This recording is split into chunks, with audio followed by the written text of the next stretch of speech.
Hi friends, this is Akanksha, and today I'm going to explain Edwin Locke's goal setting theory. Goal setting theory is when when a person have specific and difficult goals together with they get feedback that will lead to higher performance. How?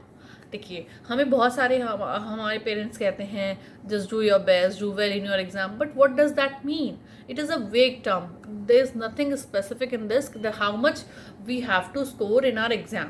Suppose sometimes 50% is good for a student, and sometimes 80% is not sufficient for an individual student. So in that case, goal setting theory कहती है कि there are 3 points. First of all, goal specificity, second goal acceptance, and third is goal feedback. Goal specificity क्या कहती है कि अगर आप कोई भी गोल है, अगर आप कोई भी गोल अचीव करना चाहते हैं तो आपको एग्जैक्टली पता होना चाहिए कि आपको करना क्या है, एंड उस गोल को अचीव करने के लिए how much efforts you require to achieve that goal. तो यहाँ पे स्पेसिफिसिटी आ गई ना कि अगर हमें ड्यू में एडमिशन लेना है तो we need to have 85 to 90% to get admission.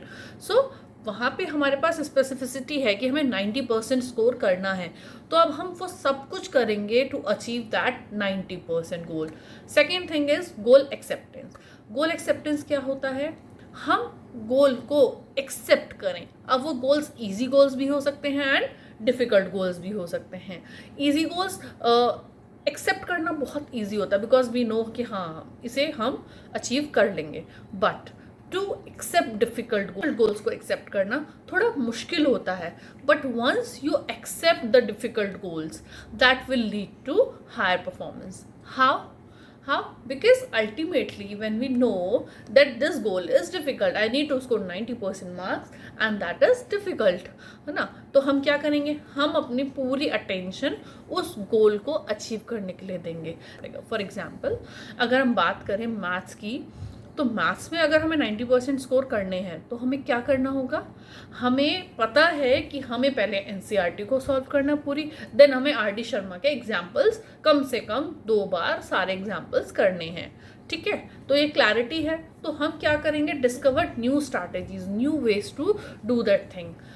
Third one is feedback. Feedback is जब भी हमें किसी काम को करके फीडबैक मिलता है, या तो हम वो 2 तरह से हो सकता है, self generating and externally generated feedback. So अगर सेल्फ जनरेटिंग, अगर हम कोई भी काम करके हम खुद को अपना मार्किंग कर रहे हैं, खुद को अपना पॉइंट्स दे रहे हैं कि हाँ हमने ये काम अच्छे से किया, तो हम ज़्यादा मोटिवेटेड होते हैं कंपैरेटिवली अगर वो फीडबैक एक्सटर्नली जनरेटेड होता है. But still we get motivated when we receive feedback, when we receive praise for anything, और हमें किसी भी तरीका का पॉजिटिव या नेगेटिव फीडबैक मिलता है तो हमें ऑब्वियसली उससे या तो हम इम्प्रूव करेंगे या हम मोटिवेटेड होंगे. तो कहीं ना कहीं वो हेल्प करता है हमें. अब बात आती है गोल सेटिंग थ्योरी को हम अपनी मैनेजमेंट में कैसे अप्लाई कर सकते हैं. तो उसका एक प्रैक्टिकल एप्लीकेशन है MBO, that is management by objective. उसमें क्या होता है? मैनेजमेंट बाय ऑब्जेक्टिव में हम गोल सेट करते हैं पार्टिसिपेटिवली. दैट मीन्स हम लोअर लेवल पीपल को भी इंक्लूड करते हैं. ऑर्गेनाइजेशन के पॉइंट ऑफ व्यू से हम लोअर लेवल पीपल को भी इंक्लूड करते हैं, और हम उनसे मतलब गोल्स मिल बांट के, मतलब पार्टिसिपेटिवली हम गोल सेट करते हैं जो कि टैंजिबल होते हैं, वेरीफिएबल होते हैं एंड मेजरेबल होते हैं. देखिए, इसमें अगर हम बात करें गोल सेटिंग थ्योरी को अगर हम MBO में अप्लाई करते हैं तो उसके लिए कुछ उसमें जो है टॉप डाउन अप्रोच भी होता है और bottom up. Because top down क्या है? ऊपर की लेवल से आपको हायर लेवल से आपको लोअर लेवल तक इन्फॉर्मेशन जा रही है, और आप बॉटम से आप में भी अपने गोल्स को स्पेसिफाई करें कि हमें क्या अचीव करना है. ओके, तो इसमें 4 चीज़ें आते हैं. गोल स्पेसिफिसिटी, गोल स्पेसिफिक होना चाहिए आपका. Participation in decision making means कि जो भी आप गोल सेट कर रहे हैं वो रियलिस्टिक हो, और साथ साथ आप उन्हें खुद अपनी मर्जी से सेट करें. Third is explicit time period. जब तक आपको उसका टाइम पीरियड एक्सप्लिसिटली नहीं पता, मतलब लोगों ने आपको क्लियर नहीं कर रखा है कि ये गोल आपको कब तक अचीव करना है, ये तब तक उसको आप मेजर नहीं कर सकते हो. देन परफॉर्मेंस फीडबैक, आपको परफॉर्मेंस पे फीडबैक मिलना चाहिए, रिवॉर्ड जो भी आपको चाहिए, रिवॉर्ड वगैरह जो भी है, रिवॉर्ड, मोटिवेशन, प्रेज, रिकॉग्निशन, वो सब आपको मिलना चाहिए। अगर किसी भी ऑर्गेनाइजेशन में एमबीओ फेल होता है तो उसका एक बहुत बड़ा कारण होता है एक्सटर्नल जो एक्सपेक्टेशंस हैं वो हमारी बहुत अनरियलिस्टिक होती हैं, साथ ही साथ मैनेजमेंट का लैक ऑफ कमिटमेंट होता है, वो या तो आपको रिसोर्सेज नहीं देना चाहते टू अचीव दैट गोल, साथ ही साथ